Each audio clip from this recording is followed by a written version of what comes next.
So I checked my stock market portfolio today after the Fed decision, and it was definitely a mixed bag. While the broader market indexes ended up in the green, my largest position, Google, Alphabet, took a serious hit, down over 7% today alone. That wiped out a good chunk of potential gains in my overall portfolio. The reason for Google's plunge? Apple's services chief Eddie Q revealed in court testimony that Apple is actively looking at revamping Safari to focus on AI-powered search engines. He even stated that AI search providers will eventually replace standard search engines like Google. This sent shockwaves through the market as investors worried about Google potentially losing its estimated $20 billion annual deal with Apple to be the default search engine on Apple devices. This is the reality of investing, right? Even on days when the broader market is up, your individual holdings can significantly underperform if there's company-specific news. I've had 5-figure gain days and 5-figure loss days. That's just part of the game when you're a long-term investor. For those new to investing or considering getting into it, this kind of volatility might sound scary, but it's important to understand that stocks fluctuate on a daily basis, both up and down. I just want to give people a realistic look at how this market operates.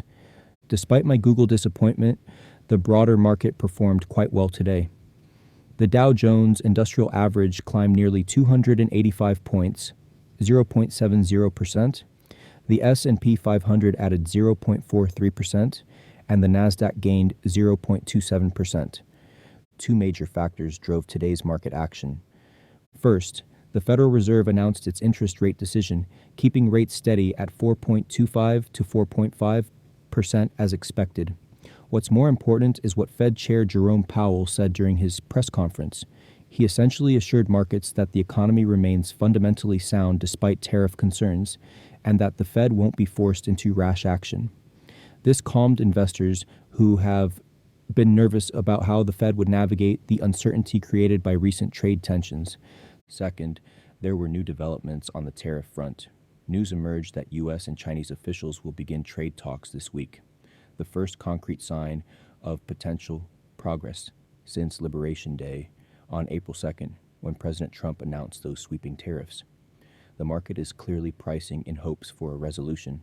On the individual stock front, Disney shares surged nearly 11% after reporting surprisingly strong earnings and higher streaming subscriber numbers, providing a significant boost to the Dow. This helped offset losses in companies like Google and Apple, which fell about 2%. For context, let's remember what's happened over the past month. On April 2nd, President Trump announced sweeping tariffs, including a 10% baseline tariff on all imported goods and higher tariffs for countries with significant trade deficits with America. This Liberation Day announcement triggered a dramatic market sell-off. The initial reaction was brutal. In just a few trading days, the Dow plunged more than 13% at its worst point. The S&P 500 dropped nearly 17%. The Nasdaq fell a staggering 23%. Oil prices dropped below $60 per barrel, the lowest since 2021. But markets have staged a remarkable recovery. Before Monday's minor pullback, the S&P 500 had erased all of April's losses during a 9-day winning streak. The Dow now sits at 41,113, well above where it was before the tariff announcement.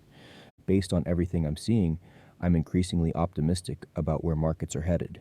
Here's why. First, I strongly believe the Fed will cut interest rates at their next meeting.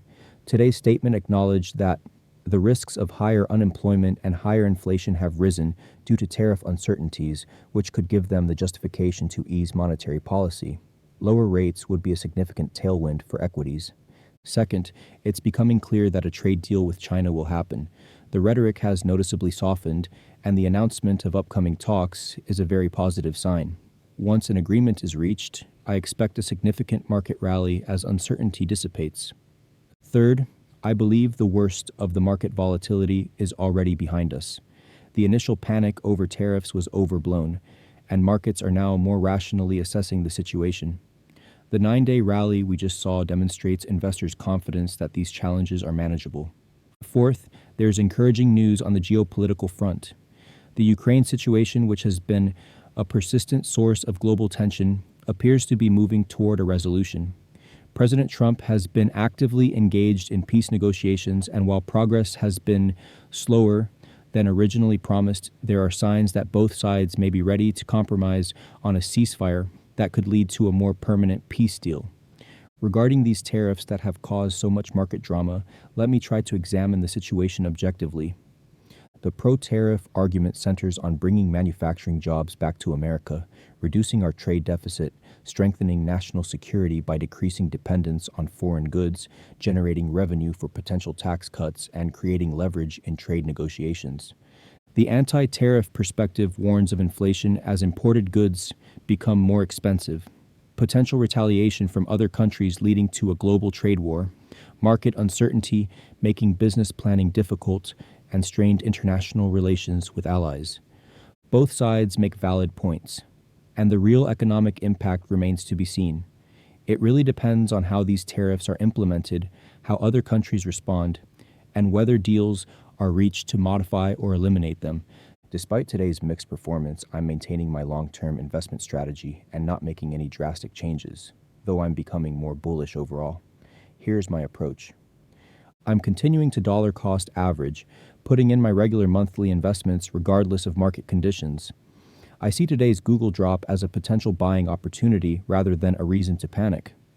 I'm holding slightly more cash than normal, partially due to lifestyle needs, but also to be ready for potential opportunities. If we see another correction, I'll increase my buying pace, essentially shopping the discount rack. The market's recent volatility hasn't changed my fundamental approach. I'm still focused on quality companies and broad market index funds with a multi-year time horizon.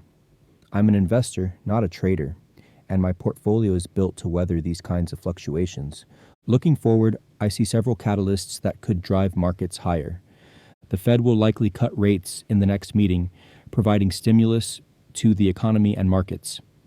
Trade negotiations with China appear to be progressing, with a deal potentially coming sooner than many expect. Corporate earnings have been generally strong, with companies like Disney showing resilience despite economic uncertainties. The Ukraine situation could reach a peaceful resolution in the coming months, removing a significant geopolitical risk factor. Some economic impacts of recent policy changes are already visible. Ford just announced price increases of up to $2,000 on vehicles produced in Mexico due to the tariffs, and used car prices have spiked nearly 5% as consumers rush to buy ahead of potential price increases. Bottom line, despite today's mixed results for my portfolio, I remain confident that equities will move higher from here. The worst of the tariff panic has passed. Interest rate cuts are likely on the horizon, and the prospects for successful trade negotiations look promising. For individual investors, this is a time to stay the course rather than making emotional decisions. What do you think will happen next? Let me know in the comments, but please keep the discussion civil and thoughtful. I'd love to hear different perspectives on how these tariffs and other market factors might play out. Thanks for watching, and I'll catch you in the next video.